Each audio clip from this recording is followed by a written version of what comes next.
এক একটা মানুষের কাছে ভালোবাসার রঙের বর্ণনা এক এক রকম। সেই রং কখনো হাসি খুশি আনন্দ সুখ দেয়, তো কখনো ক্ষুব্ধ রূপ নেয়, আবার কখনো বিষাদময় হয়।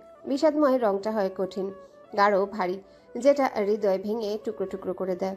কিন্তু নিহার আর শশীর ভালোবাসার রং এখনো আনন্দের তারা পূর্ণতা পেতে চলেছে।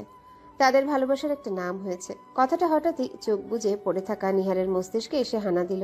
তৎক্ষণাৎ চোখ খুলে তাকালো, বাম হাতের অনামিকা আঙ্গুলে নজর দিল। সেখানে রূপোর সাথে পাথরের কাজ করা অসম্ভব সুন্দর একটা আংটি শোভা পাচ্ছে। আঙ্গুলে একটা চুমু দিল, গন্ধ নিল। এখানে শশীর ছোঁয়াসহ গন্ধ আছে মনে হলো তার কাছে। পরক্ষণে নিজের করা কাজে নিজে অবাক হয়ে গেল। তার করা পাগলামির কথা ভেবে হেসে ফেলল শব্দ করে। হেসে উপর হয়ে শুয়ে বালিশ আঁকড়ে ধরল, চোখ বন্ধ করে আওড়ালো, নিহার, তুই তো একদম গেছিস, পাগল হয়ে গেছিস তুই। একটা বাচ্চা মেয়ের প্রেমে পড়ে তুই পাগল হয়ে গেছিস। ওই স্ত্রে পাকা বাচ্চা মেয়েটা তোকে ভালোবাসার অথৈ সাগরে ডুবিয়ে দিয়েছে। সেখান থেকে উঠে আসার কোনো ক্ষমতা নেই তোর। এখন সারা জীবন তোর হাবুডাবু খেতে হবে আর সাঁতার কাটতে হবে, ডুবে ডুবে বাঁচতে হবে তোর ভালোবাসা নামক ওই অথৈ সাগরে। পরের দিন কাক ডাকা ভোর। শিশির গত রাতেও কুয়াশাকে সেক দেওয়া থেকে শুরু করে পেন রিলিভার দিয়ে মেসেজ করে দিয়েছে অনেকটা সময় নিয়ে। কুয়াশার ব্যথায় টনটন করছিল জায়গাটা। কোমরের ব্যথার জন্য দুটো পাও ব্যথা হয়ে উঠেছে, ভাবে লাগছে তার। পুরো অস্থি মজ্জায় ব্যথায় ছেয়ে গেছে। কি নিদারুণ কষ্ট ও যন্ত্রণায় ভুগতে হচ্ছে। মনে হচ্ছে দিন দিন ব্যথা বাড়ছে, কিন্তু বেশি কিছু বলতে পারছে না শিশিরের ভয়ে। এছাড়া আজমিরাও বেশ বকাবকি করে করেই যাচ্ছেন। মেয়েটার হয়েছে যত জ্বালা, একটা ভুলের জন্য বকা শুনতে শুনতে কান পচে গেল। গত রাতেও অনেকটা রাত কাতরিয়েছে সে। সব রোগ তো আর একদিনে যায় না। রোগ মানেই ভোগান্তি, ভুগতে তো হবেই একটু। শিশিরের ঘুম ভাঙল। কুয়াশা ঘুমে চোখ খুলে ঘুমন্ত কুয়াশাকে দেখতে পেল। তারই বুকের কাছে গুটিসুটি মেরে ঘুমোচ্ছে।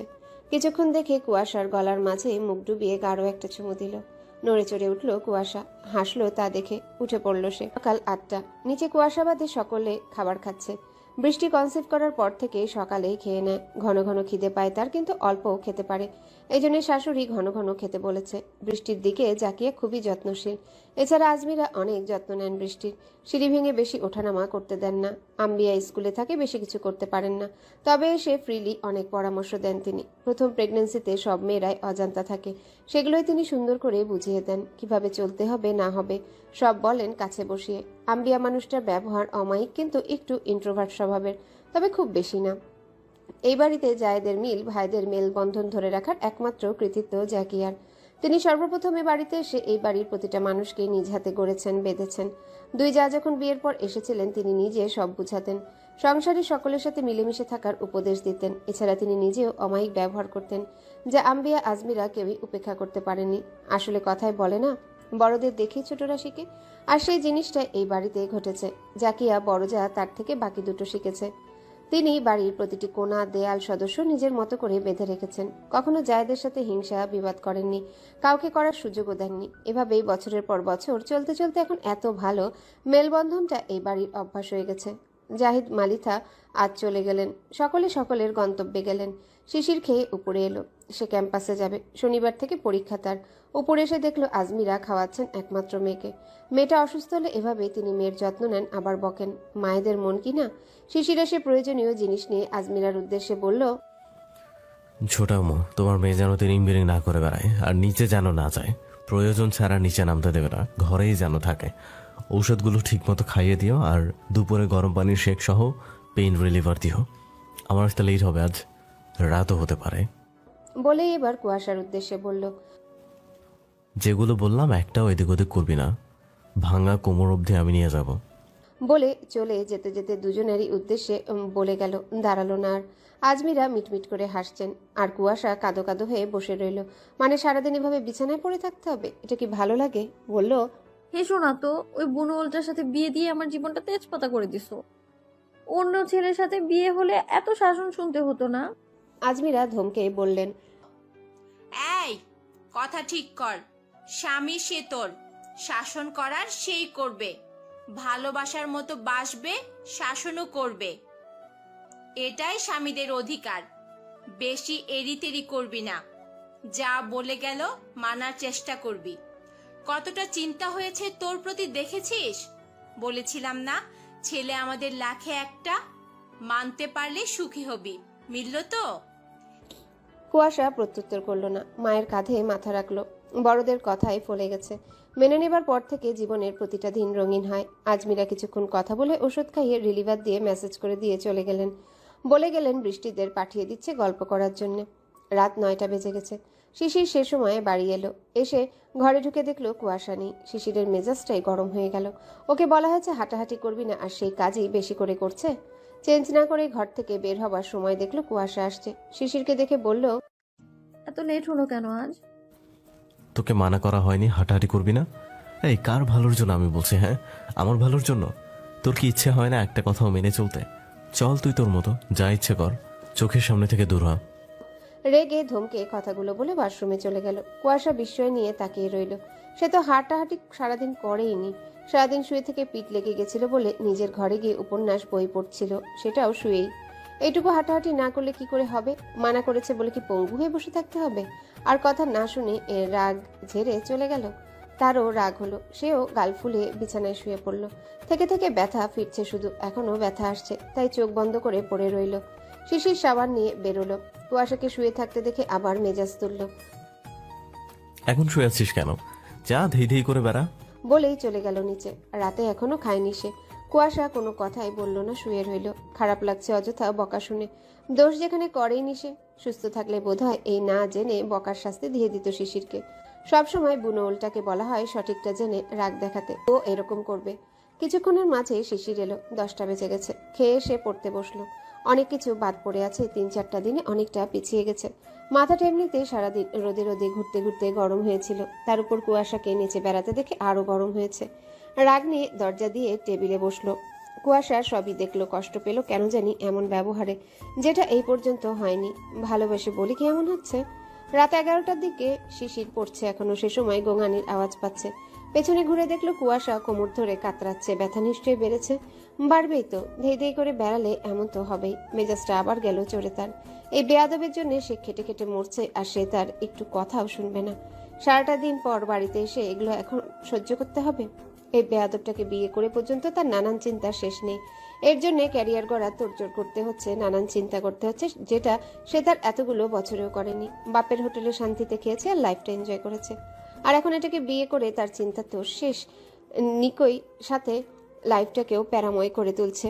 একে তো শনিবার থেকে পরীক্ষা, সেসব চিন্তাও হচ্ছে। এখন আবার এর বসে বসে দায়িত্ব পালন করতে হবে। এইসবই ভেবে শিশিরের মেজাজটা তরতরিয়ে বেড়ে উঠল। এত আহ্লাদ কেন করতে হবে তার? কিসের এত আহ্লাদ তার? এত আহ্লাদ সহ্য হলো না। রাগের সাথে হাতের কলমটা টেবিলের উপর থাবা দিয়ে রেখে রাগে ফেটে পড়ে হিতাহিত জ্ঞান হারিয়ে ঝড়ের বেগে কুয়াশার কাছে গিয়ে এক ঝটকায় তুলে ঠাস করে থাপ্পড় বসিয়ে দিল। অনেকটাই জোরে দিয়েছে। রাগে পুরো শরীরে রিরি করছে তার। কুয়াশার ঝটকা দেওয়াতে কোমরে ব্যথা তো পেলই, সাথে থাপ্পড়ের রেশটাও সহ্য হলো না। টলমল চোখে চেয়ে রইল গালে হাত দিয়ে। শিশির চেঁচিয়ে বলল, এই এখন এমন দাপাচ্ছিস কেন? সারাদিন যখন দাপাদাপি করেছিস তখন মনে ছিল না গত 2টা রাত আমাকে ঘুমোতে দিসনি?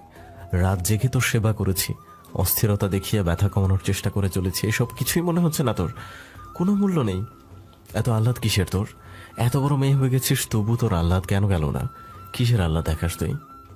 বলে থেকে এবার নিজে নিজেই বলতে লাগলো, জীবনটা আমার প্যারাময় করে তুললো এই আহ্লাদিকে ঘাড়ে গচিয়ে দিয়ে। এই বেকুবদের দায়িত্ব ঘাড়ে নিয়ে আমার চিন্তার শেষ নেই। এক একটা দিন চিন্তা করতে করতে পার করতে হয়। লাইফটা আমার প্যারাময় করে দিয়েছে। রাগের মাথায় সে যে কিসের ভেতর কি বলে ফেললো সেটার হুঁশ নেই তার। রাগে ক্ষোভে হিতাহিত জ্ঞান হারিয়ে ফেলেছে সে, আর এরকম বার কয়েক হয়েছেও তার সাথে। এদিকে শিশিরের মারের থেকে তার বলা শেষ কথাগুলো একদম বুকে গিয়ে লাগলো কুয়াশার।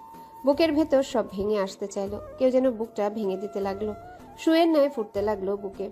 ভারী হয়ে গেল খুব বুকটা। খুবই লাগলো কথাগুলো। তাকে ঘাড়ে গছিয়ে দিয়েছে। হাজার ভালোবাসা হোক না কেন, কথাটা কুয়াশার বুকে পাথর সমান ভারী যন্ত্রণা দিল। টপ টপ করে পানি পড়তে লাগলো চোখ থেকে কপল বেয়ে। শিশিরের দিকে ছলছল করে তাকিয়ে রইল। শিশির অন্যদিকে ঘুরে আছে। রাগ তার এখনো পড়েনি। এবার সে ব্যালকনিতে চলে গেল। কুয়াশা কোনো কথাই বলল না। অশ্রুভরা নয়ন নিয়ে বিছানা থেকে নেমে দাঁড়ালো। ঝটকা দিয়ে তোলার কারণে টান লেগেছে আবার কোমর সাথে কাঁধেও। এদিকে বুকের গভীর ব্যথা। বাবাবিহীন মেয়েটাকে দায়িত্ব দিয়েছে বাড়ির সকলে, কিন্তু শিশির আজ তার সামনে বলল গছিয়ে দিয়েছে, যেটা তার সহ্য হলো না ছোট মনে। সত্যিই কি গছিয়ে দিয়েছে তাকে? চাইলেই তো অন্য ছেলেদের সাথে বিয়ে দিতে পারতো তাকে। আজ কেন জানি বাবার কথা খুব মনে পড়লো তার। আজ যদি তার বাবা থাকতো নিশ্চয় দায়িত্ব নিয়ে মেয়ের বিয়ে দিত। বাবার কথা ভাবতে ভাবতে তার বুক খসে পড়ে যেতে চাইল। গুমরে ভেতরে সব দলা পাকাতে লাগলো। বার কয়েক তার মন মস্তিষ্ক বাবা বাবা ডাকটা আওড়ালো। কোমর ব্যথা, কাঁধ ব্যথা, বুক ব্যথা সব মিলিয়ে সে ভেঙে যেতে চাইল। পা যেন আর তুলতে পারছে না, শরীরও উঠছে না ব্যথায়, চোখও টলমল কিছু দেখছে না। তবুও বহু কষ্টে ছোট ছোট পায়ে দরজা খুলে বেরিয়ে গেল। বাবা নেই তো কি হয়েছে, তার মা তো আছে, সে এখনো এতিম হয়নি। কষ্টে অভিমানে ক্ষোভে বহু কষ্টে হেঁটে মায়ের ঘরের দিকে গেল সে। শিশির ব্যালকনিতে গিয়ে নিজের রাগকে কন্ট্রোল করার চেষ্টা চালাচ্ছে। অল্পতেই হঠাৎই তার রাগ উঠে যায়। এটা তার ছোট থেকেই হয়। আসলে শিশিরের রাগটাও স্বাভাবিক, আর তার বুঝটাও অস্বাভাবিক। সে একবার জিজ্ঞেস বা শুনে নিতে পারত কুয়াশার থেকে, কিন্তু তার স্বভাবগত কারণে সে আবারও এক ভুল করে ফেলেছে।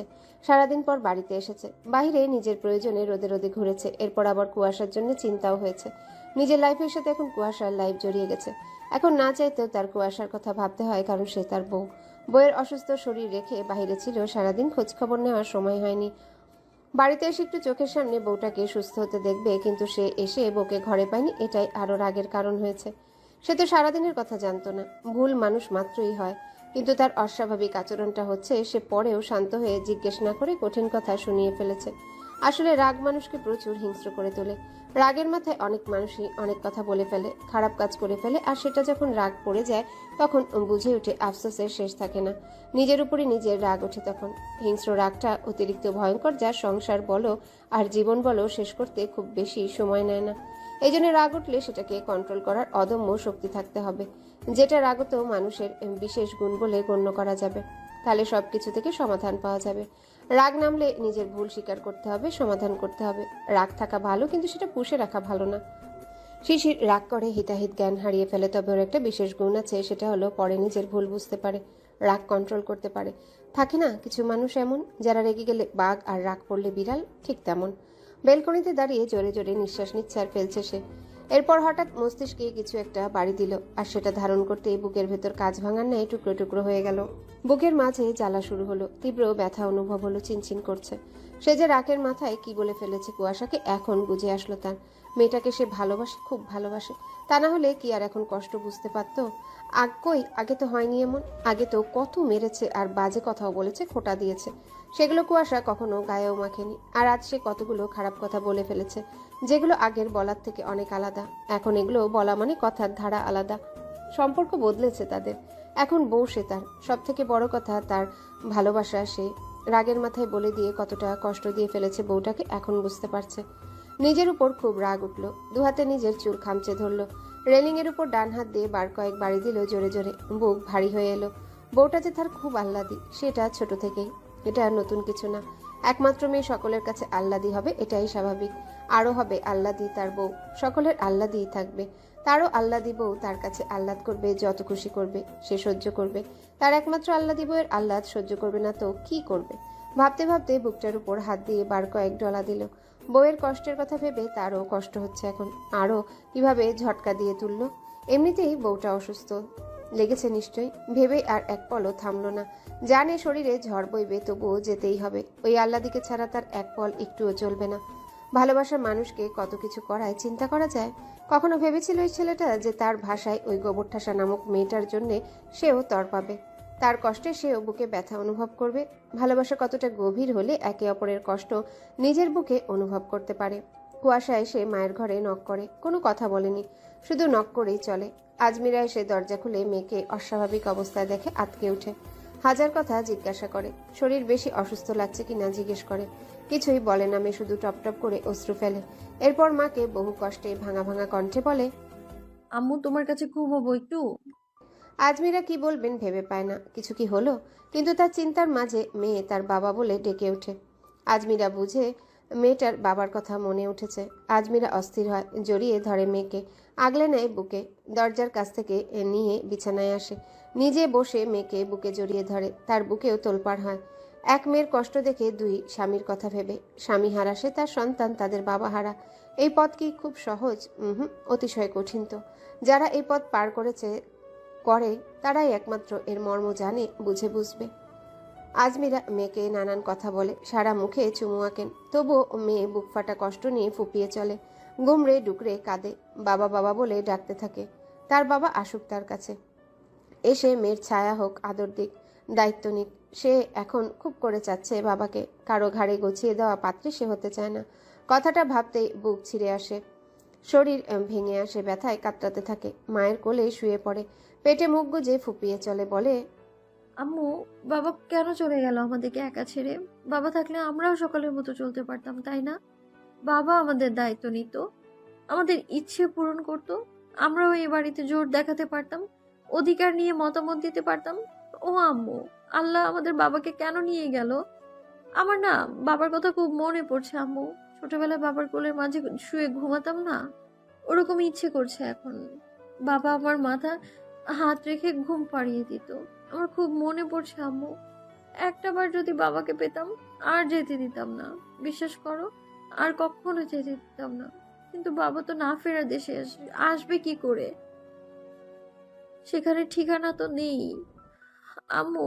ও আম্মু, বাবা কেমন আছে সেখানে? আজমিরা মেয়ের ভাঙা ভাঙা কথা শুনে কষ্ট, অভিমান, অভিযোগ বুঝে ঝরঝর করে চোখের পানি ছেড়ে দেন। দম আটকানো কান্না করেন আঁচল চেপে ধরে। তিনিও যে প্রায় রাত স্বামীর জন্য চোখের পানি ফেলেন। জীবনের যৌবনকালের মাঝেই স্বামী হারা হন, একা একা রাত পার করেছেন। দুঃখের সঙ্গী হিসেবে মাথায় কারো হাত পাননি রাতে। কেউ বলেনি, আজমি কেঁদো না, আমি আছি তো। ভাবতে ভাবতেই চোখের পানি ফেলেন আর মেয়ের মাথায় হাত বুলিয়ে দিতে থাকেন। মেয়েও নার ফুপিয়ে চলে। শিশির দ্রুত পায়ে ঘরে এসে দেখে বউ নেই। বুঝলো অভিমান খুব হয়েছে, কষ্টও খুব পেয়েছে। যথার্থ সেই কষ্ট, অভিমান। সে ভেবে চলে গেল আবারও দ্রুত পায়ে। আল্লাদি বউয়ের মান ভাঙাতে অনেক কাঠখড় পোড়াতে হবে। 10টা না 5টা না, একটা মাত্র বউ তার, সেটাও আবার আল্লাদি। ভেবেই আপন মনে হাসলো। কিন্তু তার ঘরে না পেয়ে দেখলো শাশুড়ির ঘরের দিকে আলো জ্বলছে। বুঝলো মায়ের কাছে গেছে। দরজা খোলাই আছে। ঘরের সামনে গিয়ে দেখলো মায়ের কোলে মুখ বুজে ফুপাচ্ছে। মা মেয়ে দুটোই কান্না করছে। কুয়াশা বাবা বাবা করছে। যা বুঝার বুঝে গেল। বউ শাশুড়ি তার দুটোই পাগলি। কোনো কথা না বলে ঘরে ঢুকে বলল, ছোটাম্মু, একটু গরম পানি আর 1 কাপ কফি করে দাও না। শিশিরের কণ্ঠ পেয়ে আজমিরার সংবিত ফিরল। তিনি খেয়ালি করেননি, তড়িঘড়ি করে চোখের পানি মুছলেন। তাকালেন শিশিরের দিকে, বললেন, মেয়েটা এসেই বাবা বাবা করে কান্না শুরু করেছে রে। তুমি গরম পানি আর কফি করে দাও, আমি দেখছি। কুয়াশার সবই শুনল, কোনো প্রতিক্রিয়া করলো না, মুখ গুজেই রাখলো। শিশিরের কথা শুনে আজমিরাকে আরো জোর দিয়ে জড়িয়ে ধরল। আজমিরা বললেন, ছাড় মা, কফি করে আনি। বলেই জোর করে ছাড়িয়ে উঠে পড়লেন। শিশির সবটাই দেখল, বলল, আমাদের ঘরে এনো।